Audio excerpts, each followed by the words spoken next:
We've all heard the phrase, nice guys finish last, but what does it really mean? It doesn't mean women prefer men who are rude and aren't friendly and are hostile. No. In fact, it means that women like strength and authenticity, and a lot of the time, these nice guys are just passive or people pleasing, and that shows weakness.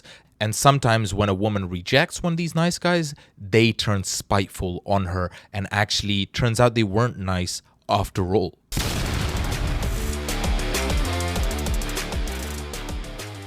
So I want to give you 10 reasons why nice guys finish last, starting off with number 1, being a nice guy, being passive is a weakness, right? You should be able to be strong. You don't have to be a great communicator. You don't necessarily have to have achieved anything. You don't have to have any tangible reason to show for it, but just simply being more driven, being more sure of yourself, being more confident, and being a little bit more aggressive. We can all cultivate these qualities. Now, if you're passive, it could mean you've been traumatized by, your childhood, by other men. Other men have put you down and your social status is usually lower. Women love strength, especially inner strength. And if you're passive, you probably don't have a lot of that. Number 2, nice guys are very often inauthentic. Women value authenticity. They want a man who is real with them, right? They don't want somebody who's trying to manipulate them. And a lot of the time, these nice guys, they'll start by befriending a woman and they think they can weasel their way in with enough time and effort. They're going to weasel their way in and the woman is suddenly going to see them as a dating option. That's not how that works. From the very first interaction, from the very first moment, the woman has already decided whether you're a sexual partner or a romantic partner. And if she's not dating you then and there, she just sees you as a friend. And you're still trying to get around that, which isn't very authentic. It's not very real. You're not being real with her. You're trying to manipulate her.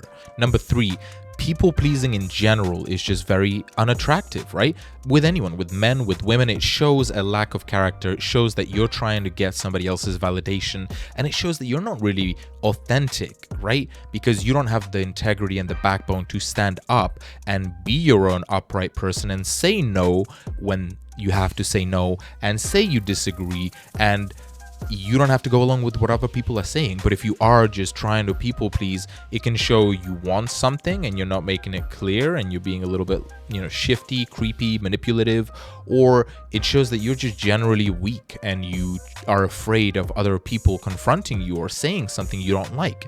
That's just weakness. Number 4, nice guys lack boundaries. They can't stand up for themselves, and boundaries are super important for people. They're a leadership aspect, right? Women love somebody who can set clear boundaries because they themselves cannot sometimes, right? Like they are so neurotic and anxious all the time that you having a clear structure of what is and is not acceptable to you gives them a structure that they can live around, that they can work around, and women love this. So if there's something you don't like, like for example, like your girl wears really inappropriate clothes out around your friends or out to the gym and you have a problem with it, put your foot down and say, hey babe, I don't like this. I would like for it to stop, right? Because you're expressing your feeling. If you don't express that feeling you feel within yourself about something, it builds up as resentment, right? And so it could just mean that you're not very good at setting your own boundaries around other people, and people will always walk over you if you don't tell them how you want to be treated. So make sure you're setting clear boundaries, and nice guys usually don't. Number 5, the opposite of a nice guy is a bad boy. It's somebody who, potentially is corruptible. It's somebody who's bold and confident, but most importantly, it's somebody who's authentic, somebody who doesn't care what other people think about them. That is the opposite of people pleasing, and that is precisely the kind of qualities you want to embody within yourself. Women love a man who is bold and authentic and courageous and not afraid to be themselves. Sometimes that's all it is. The you that is yourself doesn't even need to be super developed, doesn't need to be amazing, but just having done enough work to be confident enough with who you are and within your own body can sometimes be enough. And a lot of the time, nice guys are not bold and authentic and confident. So make sure you're cultivating these qualities. Number 6, Nice guys use the niceness as a manipulation tactic. Talk to any beautiful woman. They all have a bunch of these nice guys that are pursuing them, but really they just want to get in their pants. And once again, it shows inauthenticity. If you're trying to sleep with a woman, you should be greeting her as a man. You should not be trying to be her friend and weasel your way in later. Women hate that, and women have such a finely attuned social sense that they can tell. They know when a guy's just giving off a weird vibe. They know when a guy wants something from them. There's these interviews that go around and they ask women, would your best friend sleep with you if you had the chance? And they all say, yeah, because they know you're trying to get in there. And a woman simply cannot respect a man who does this. Number 7, they lack assertiveness and ambition. Usually, a guy who's a nice guy is just trying to please his way through life without getting into any altercation, without stepping on anyone's toes, and you're just simply not assertive. You're not asserting yourself in a social interaction. You'll probably never get that promotion. You'll probably never amount to much. Your earning won't be very high, because the number one indicator of high earning in terms of personality is how disagreeable are you.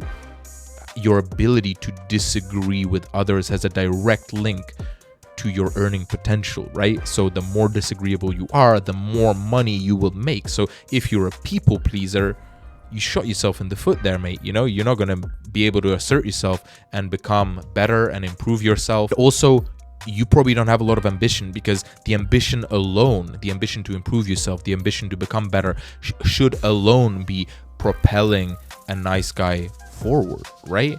To become a better man. But if he remains a nice guy, remains people pleasing, remains not setting boundaries, he probably doesn't have a huge amount of ambition, and he's not dreaming high enough of who he could be.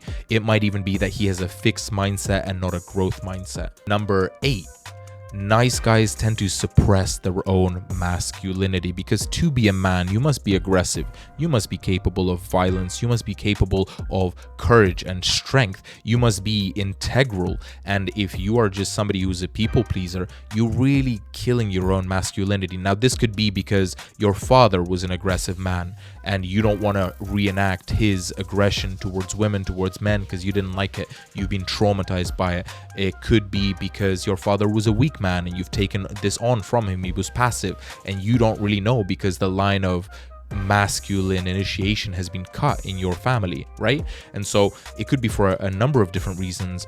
It could be that your political leaning is more to the left and you want to just make everybody happy and you're kind of wanting to please everybody. In a way, you have to suppress yourself because you think you're this toxic masculine because society has told you so. That can make you a nice guy, but you will become resentful with time.